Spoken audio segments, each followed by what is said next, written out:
going to continue on from where we left off a few minutes ago with it. There are things what's called the program analysis, coding, execution style. So going on with this, you have programming as a process of problem solving. One of the program solving techniques is you analyze the problem, you outline the required problem, you step into the problem to solve the problem, and the algorithm, step-by-step problem, that process is very important. So, this is kind of like a structure, where to approach, basically, to get you to logically to manage the memory with it. Okay, so D.S. Malik does a wonderful job, I think, telling you what to do. So if you step through this, you analyze. So the key thing is you got to understand the problem. That's very important. If you don't have any sense of understanding the problem, you have to understand the problem thoroughly before you start to solve it. It's like implement the algorithm, maintenance, design codes that's scalable with it as well. And this is where it's the nice steps that you can actually have and break it down to it. Refer to this, okay? On exams, what I've done is a lot of times I've taken the same diagram and I just wipe it out and I ask you what is in certain boxes with it. So do study this. This is Figure 1-4, program analysis, program execution. So you know the cycles of development with it.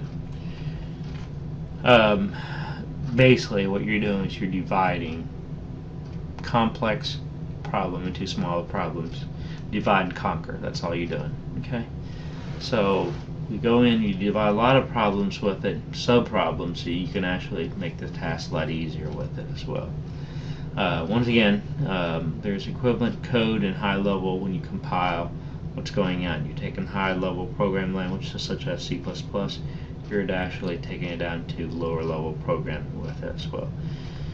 Now, there's three types of errors that I'm going to talk to you about.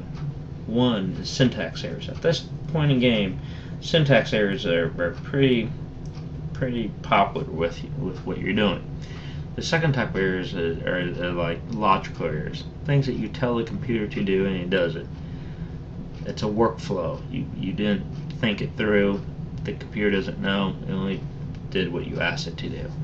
The third type is the runtime error, so you don't have to worry about that. But different data types, and it be caused by the error with it as well. Go through here, understand the linker, understand these steps. All these steps are actually described in the chart that I just threw up here for you. I want to tackle this first problem with you, and then I want to stop on here, and then you can read the rest of this PowerPoint slide of Chapter 1. Again, if you recall, this is something that's pretty important. Perimeter equals 2 times the length plus the width. Remember now, what's the equal sign I said a few minutes ago? You set something to an equal sign, you're saying it's the right-hand side equals the left-hand side. In this case, if you remember, parentheses, when I went to school, they call it, please excuse my dear Aunt Sally, please for parentheses, excuse for exponential, my for multiplication, dear for division, Aunt for addition, Sally's for subtraction. So that's from left to right. You handle is the parentheses first, and then you multiply. Okay, so very important how we handle that. What happens if you don't have parentheses? Well, you do it from left to right. We call that the associative rule. Okay, that's about it. I just want to bring that point with it. You scroll through this on your own with it. Feel free. A lot of the stuff that we're going to come down to. I want to scroll through until you get to structure programming for me. So I'm going to stop right here. Okay, right here. Program methodology. We'll pick this up from the next time.